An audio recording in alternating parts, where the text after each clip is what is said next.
My name is Henry Che. I'm from Cameroon. I have a Muslim name, now Abdul Samad. And I've been here for 6 months in Bahrain.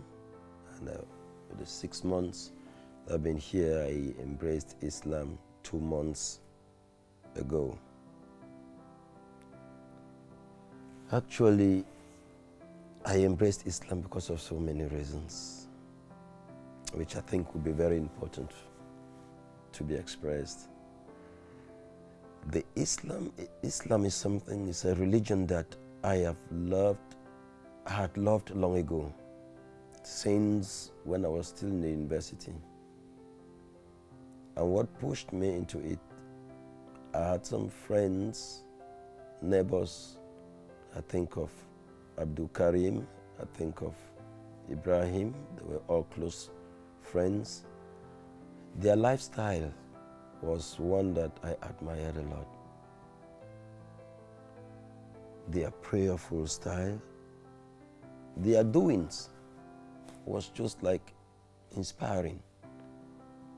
And at a certain level, being a Christian, I wanted to know what is the secret of their being so individual, so unique. And it is when I came so close to them that I realized there was something in them, which is their faith. I realized that it was really their faith that was taking them through and nothing else. They were so prayerful, so godly, not do anything without going towards God, without mentioning God. So I was inspired. I just loved them, and one morning I just told them that place I would like you people to introduce me to. Well, they did their best. They took me to a sheikh.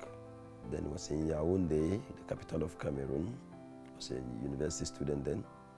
Took me to the sheikh. The sheikh oriented me on how to become a Muslim. It's a very sad one. It's unfortunate I couldn't continue that time. Reasons being that I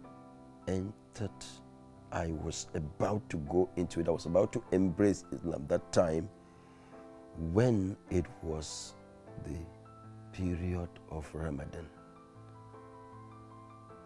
And I am one person, when I want to do something, I want to do it wholeheartedly. I don't want mistakes. And so I told him that I will go think over it. It was a fasting period. I have not been used to fasting for that long. Even if I've been fasting as a Christian, it's for 2 days, 3 days, 9 days, but not for that long. And so immediately I realized that I could make mistakes. So I told my friends to just chill a bit. I'll come back to it. Since then, it has been one thing to another until I found myself here in Bahrain, where one day I saw a friend who was reading a book. I was just like inquisitive. I wanted to go to the book. I wanted to read it. I just wanted to see it. Then I saw it was a book on Islam. So I told him, can I just glance? He gave me, and he asked me why I'm interested in his book. I told him that this Islam religion has been my dream for long. I would have, but I did not. So it is my dream. That is when he said, okay, if that is what you say, I'm going to put you through. I'll show you somebody who is going to get through. And so my interest, my curiosity pushed him to take me to discover Islam, where I met Brother Saif.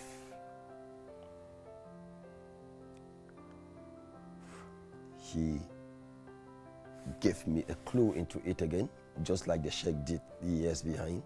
He gave me a clue into it.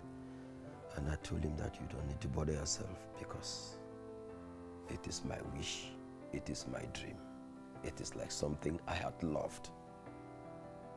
And so that is how I came into Islam, which is a religion that I cherish a lot.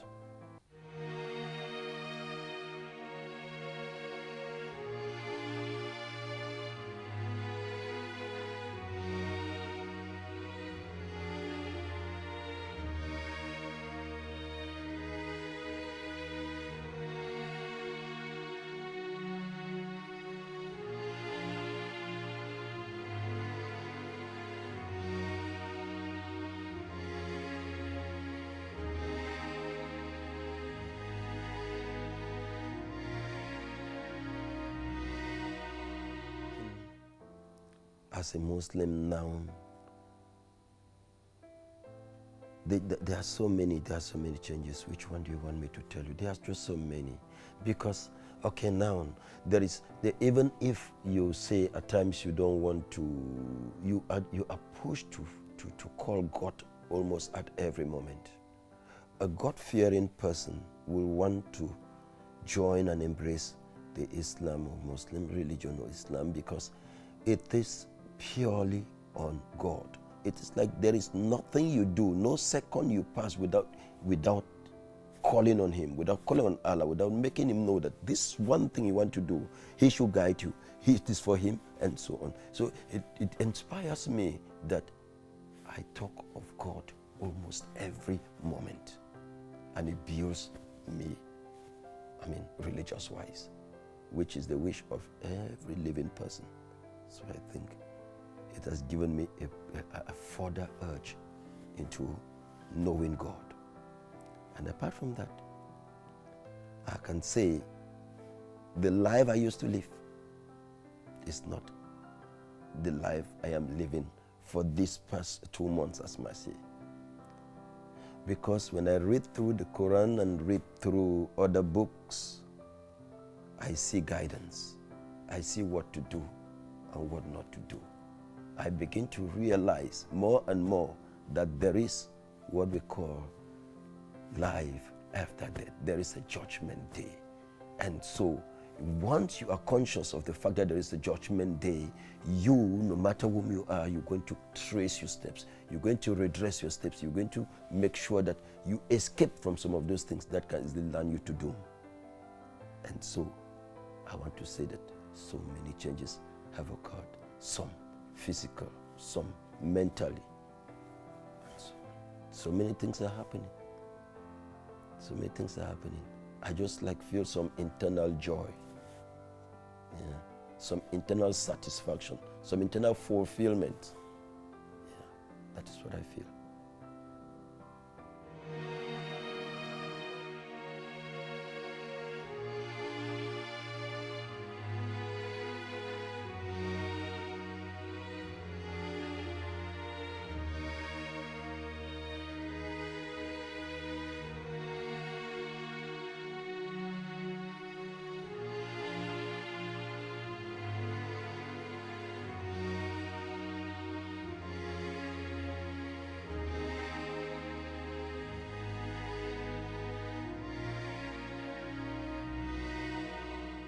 Of course, I can't keep it away from them because they are Christians from birth. They are God-fearing too. From birth, we are Christians. My mother, brother, siblings, all of them are Christians. And so, when I told them that actually I have found a religion, I call it the religion of peace. That's what I call it. I tapped it to them. I found a religion of peace. He said, what is that? I said, I've embraced Islam. My mom just told me, it's okay by me. All you need to do is be prayerful, go closer to God. That is what I brought you up to be closer to God. And so I had no tension with any of my family members concerning my embracing Islam. But that notwithstanding, I have other friends who are Muslims, who are of Islam religion here in Bahrain. I have those who are also newly converted like me, okay? And so we usually sit together and we talk and discuss over issues. We are still studying, and so there's a lot of book work we go into, memorizing, studying, understanding what is going on. Yeah, so I'm comfortable, my friends and the rest, we are fine.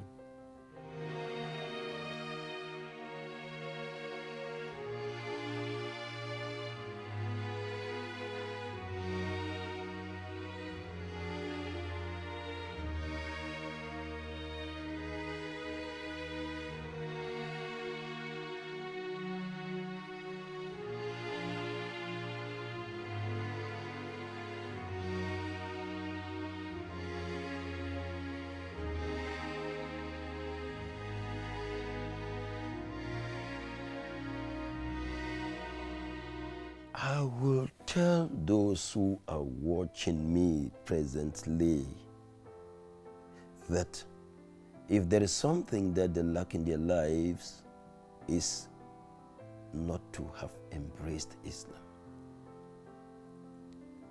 There is a lot to gain when you embrace Islam and when you go into the religion and discover what is there. A book can never be read from the cover page. It is only when you go into the scripts, into the lines, that you understand what it is talking about. It is not to stand from a distance and say what you can say, but it is to go in. And so I am telling him that there is Islam, that if they take just a step in, they will discover that what they have never had in their lives is just around them, and they can easily get into it. Actually, Islam is a religion of peace, as I call it. It's a religion of peace. It's a religion that teaches you, it nourishes the soul, it nourishes the mental, it nourishes the physical. It gives you clue on almost everything that you need to do. Some things that we do them unknowingly. But with Islam, go into it. If you don't read it, somebody will tell you, and you will trace your path and be a better person. So I want to really invite my friends, my brothers, sisters, who are not yet in Islam, to try by all means to contact someone who can give them just a gist of what it's all about, and they'll find themselves limping or lumbering into it.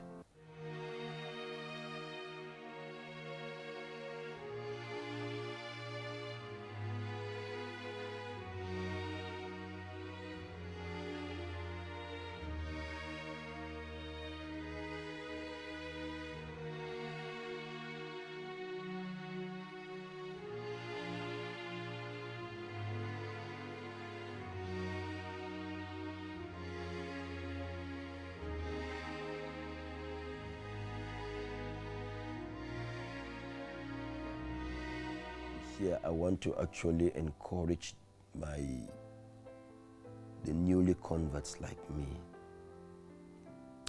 We are many, and I want to encourage them to take the studies seriously, because it is not easy at times. It deals with memorizing, it deals with reciting, it deals with reading and knowing, it deals with a new way of life. And it is an awesome task, no doubt, but I want to think that it can be done, because it is said that even just thinking of it, Allah is already helping you do it. Just by starting it, Allah has already done it for you. And so, if they are serious, Allah is going to be with them, and all will be well, inshallah.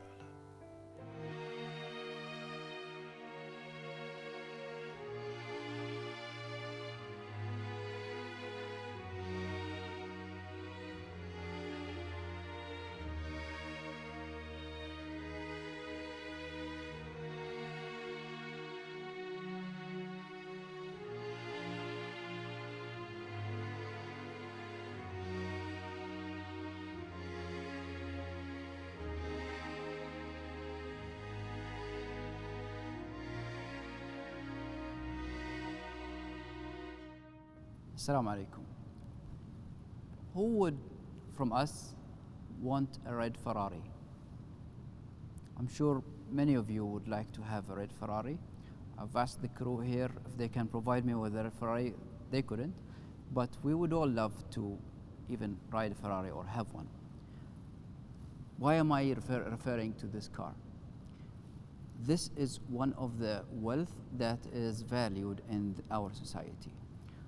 Rasulullah sallallahu alaihi wasallam said to Ali radiallahu anh that by Allah, if Allah was to guide one person through you, then verily this is going to be better for you than the red camels.